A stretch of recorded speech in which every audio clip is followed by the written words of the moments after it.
Hey there, it is day 225 of life according to YoBo. Woo! How to rid your life of mess, stress, and other people's BS in 30 days or less. And just in case you got a whole lot of mess, stress, and BS, I followed up with Life According to YoBo. 30 more ways to rid your life of mess, stress, and other folks' BS. Woo! Well, welcome back. I'm telling you the story about Mattie, Bertha, Canton, Bowie, my grandmother, murdered at age 29. I started on day 24, part 1. Okay, part 2. There she is, lying at the creek. I got my notes. Look at this. I got all my notes right here. And then I had to call a cousin, and I got all these notes for tomorrow's message.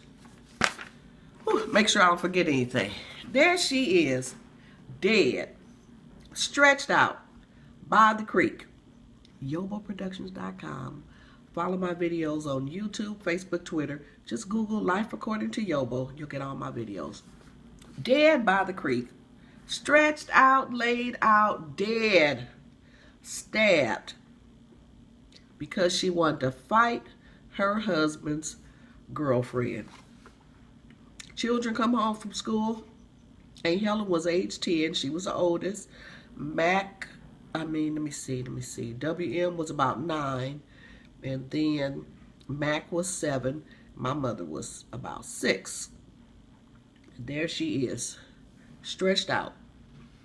Mama said Aunt Helen sat on the fence and she cried, she bawled, she hollered nonstop. She could not be consoled because, you know, she was the oldest. She understood, but Mama, being 6 years old, didn't quite understand what was going on. So Mama kept trying to get to her mother and lay by her mother, but the relatives were pulling her back. And Mama started crying because they wouldn't let her go to her mother. And Aunt Helen, sitting on the fence, Mama said, just yelled, leave her alone. Let her do what she wants to do. So the older folks turned Mama loose, and 6-year-old Mama went and she laid down by her mother, right down there by the creek. She said, I didn't know my mother was dead. My mama was just lying there, wouldn't get up. So Mama stayed there with her until as it began to get dark. Then that's when the sheriff came and the coroner came. And okay, so now everybody's there. All of the family are there because my grandfather had 8 siblings. His parents were Ruffin Bowie and Elizabeth Page Bowie. They both had been slaves. In fact, Ruffin Bowie's first wife had been sold away from him, and Betty Page Bowie was his second wife. Anytime one of their children married, they were given 27 acres of land. So all of this land that Ruffin Bowie had been divided 8 ways. So therefore, all of the Bowie family lived in the same general area. So here they are. The sheriff comes, coroner comes. That's when Mama gets up. It's dark, she says, and someone took her back to the house. They rounded up the children and took the children back to the house. Now we got a problem. My grandfather needs to notify my grandmother's parents. He didn't have a telephone. This is 1931. The Bowies, nobody in the Bowie family had vehicles. So Grandpa hitchhiked from Roganville, that's around the Jasper area. He hitchhiked from Roganville to Geneva. Okay, Geneva is about 12 miles from the Louisiana border in East Texas. Gets there after midnight. He doesn't go to Grandma Lula's house. He goes to the home of her brother. Knocks on the door. Now this is part of the story which Aunt Cora told me. And I'm going to get to the point where, remember, keep this in mind. I'm going to refer to different people telling me different things. Oh, and when I talked about the Bowies all being there, my mother's oldest first cousin, the oldest child out of all of my grandfather's siblings, she gave me some information. Okay, now McKinley goes straight to Aunt Pora's house. I'm using McKinley and Grandpa, same person, okay? Interchangeable. Okay, he knocks on her door. You know what country folk do? Well, come on in. They don't ask you no questions.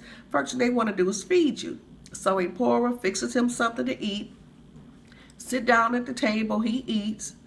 Uncle Bill said later, that N-word ate a whole sweet potato pie and ain't never told me my sister was dead.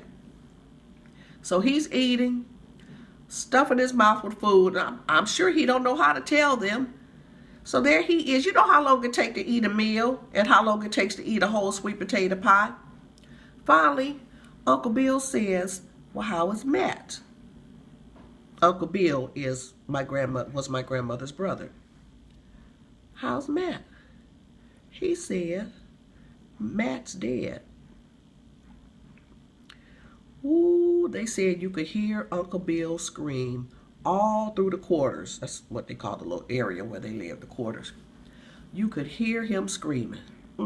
So now, Grandpa has to go notify my great-grandmother, Grandpa Dick, and Grandma Lula. Okay, it just so happened that my grandmother's other brother, we call him Uncle Tud. His name is QC Canton, but we call him Uncle Tud. Uncle Tud had just gotten married 2 months earlier. He married a woman named Leachy Dennis. They were having a home built. Since the home was not finished yet, they were living in Grandma Lula's house. So they were there when Grandpa arrived to tell them what happened. And Leachy overheard, no. They said they could hear some noise. There was a lot of crying and a lot of screaming. They got out the bed. That's when they found out she was dead. So Aunt Leachy was able to provide some information for me.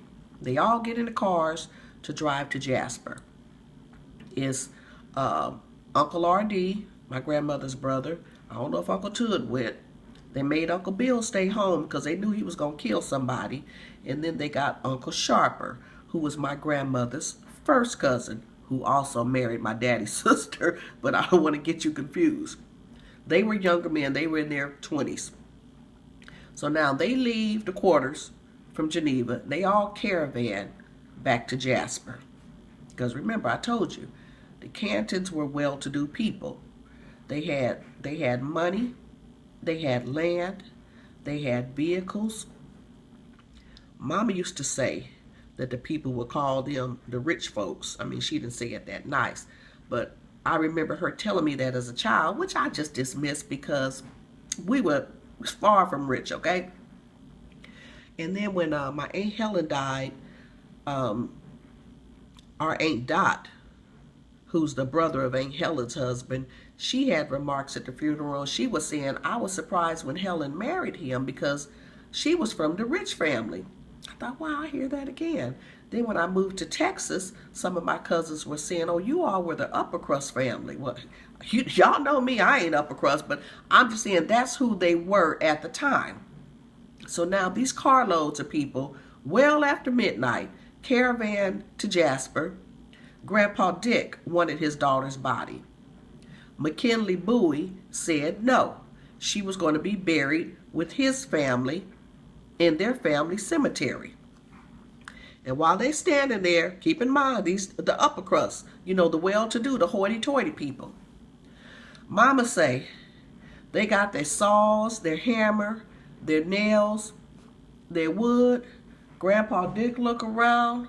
He said, over my dead body will I stay here and watch my daughter be put in a wood box. Let's go. So they all got up.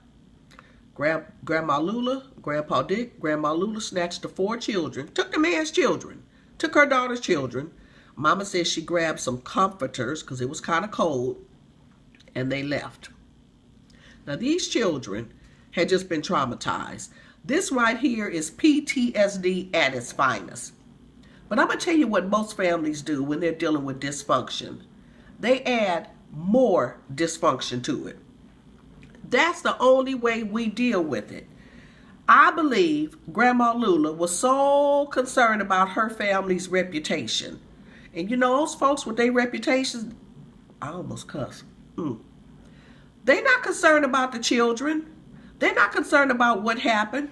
All they're concerned about is what are people going to say. And today, I'm letting the family secret out.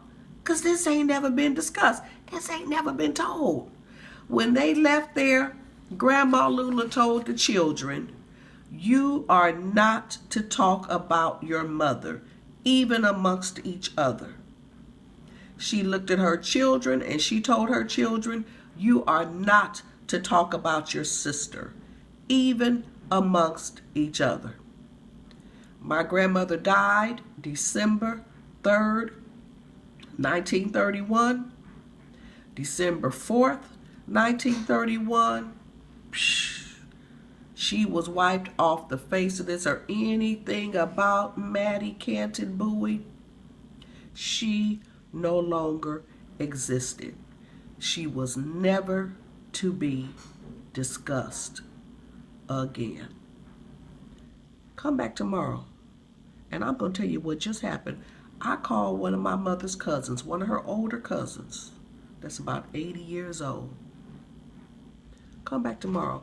I just called her and asked her about my grandmother.